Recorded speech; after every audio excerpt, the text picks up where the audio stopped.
Well, Kurt, what are we doing? What is this? Well, let's call this either in between the pages or pondering Psalms PS, or it's an afterthought. Dave and I have been PPPS. talking about last week's psalm that we pondered and posted it on Saturday, and so this Yeah. is kind of midweek reflection. The idea being that and we've talked about this. The psalm can continue to speak to you. So Dave's been really bugged by this whole thing on a couple of levels Yeah. about Well, Psalm 74. Again, yeah. reminder, we're doing this. This is low tech. We got together just to talk about it a little bit. So, Dave, what's bothered you? What's set your heart on edge this whole week because of Psalm 74? Well, I got And with you. while you do that, I'm going to take a nice, refreshing drink of our sponsor, Don't Coca-Cola. do it. Don't do it. Taco Bell. That's today's episode sponsored, not yet sponsored by Taco Bell. Who knows?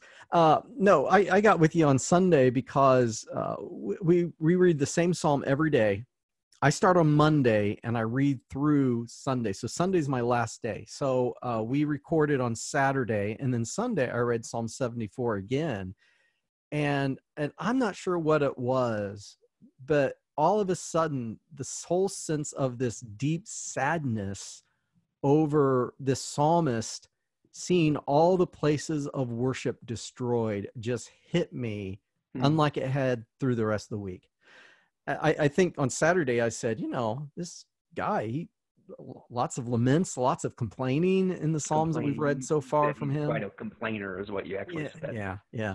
And then, and maybe that's why on Sunday as I'm reading that, I'm thinking, oh my goodness, what would it be like if, right now we're in the middle of a pandemic. And so a lot of churches have been doing live streaming worship, or my church right now, we're meeting outside. But what if we had to do that because all the places where we would worship have been destroyed?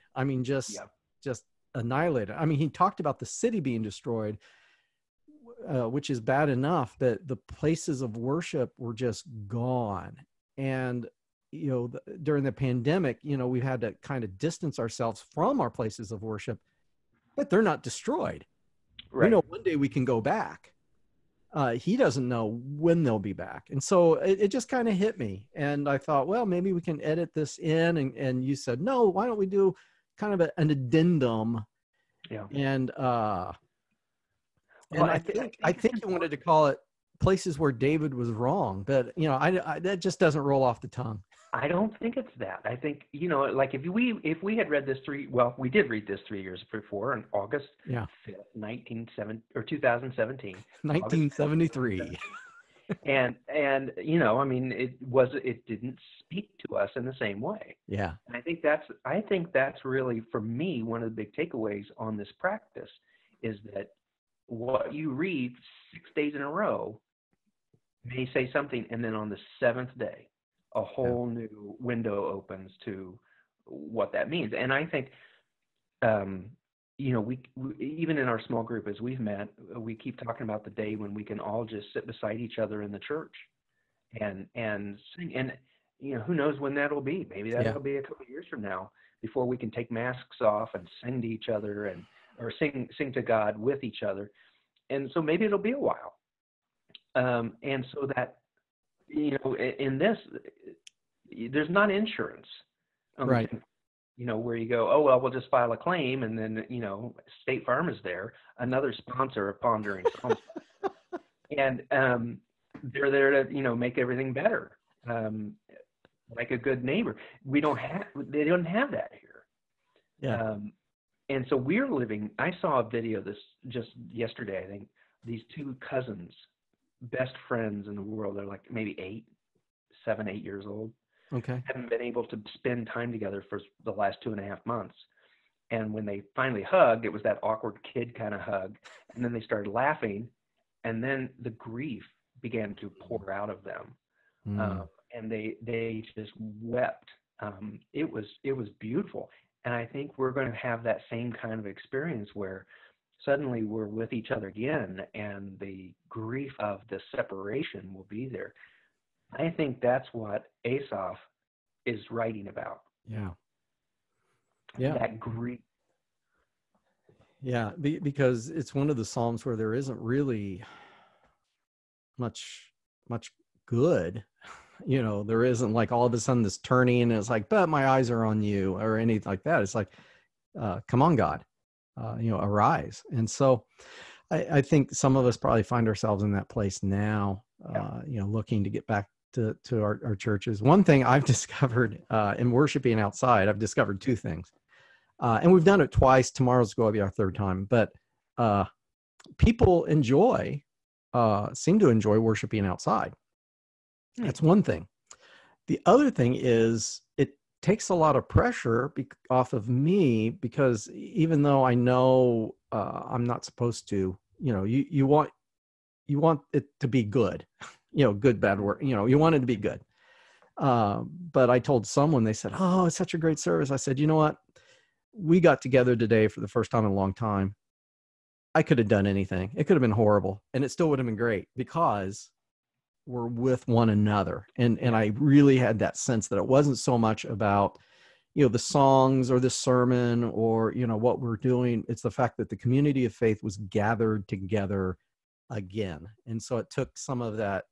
And I don't see Sunday morning as a performance at all, but, you do prepare and you hope things go well.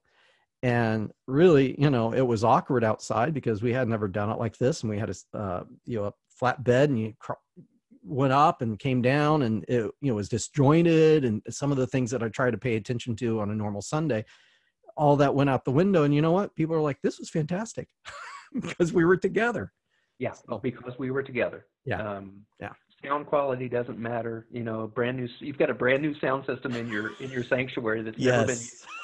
And it didn't matter, I mean, for those listening, our old one was aging and having a lot of problems, where it was a very big distraction. And so decided to spend a lot of money, and the components were ordered the week before we stopped worshiping in the church. Yeah. So this whole time we've been installing it. Now it's all installed and it sounds great and it works very, very well. And it's like, well.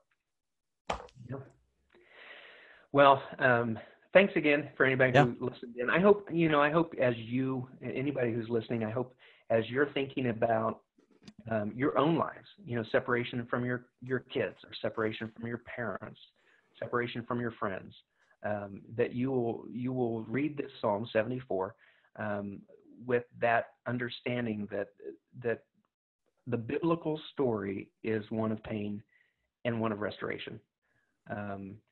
And I think as we continue to read Psalm 75 and Psalm 76, we'll start to see where God is stepping into those gaps, and the psalmist is acknowledging that. And the Psalms and the biblical story is also our story as well. Yeah. It is. And I would encourage folks to get on some sort of biblical reading plan and then find a buddy. I'll tell you, Kurt, I've been doing this for, a long time, a while. And just getting together with you and going through it and discussing it and hearing your thoughts, the Bible says iron, as iron sharpens iron, so does one man or one person sharpen another. And so it helps. It helps. And so I encourage you to find that reading buddy, and or maybe even two, and come together. I mean, it doesn't have to be anything fancy. So I mean, we spent thousands of dollars. Of course, we've got sponsors that make it possible. You should see our shoes. Our shoes are amazing. They've got little Pondering Psalms logos on them. Helps us run really fast. But you may not have that, so you could use a telephone. Telephone works. Have all of this high-tech equipment. Yeah. All right, folks, we love you. We hope God is doing great things in your life, and we will see you on Saturday as we talk about the next psalm. Yes. Blessings. All right, blessings, folks. All right.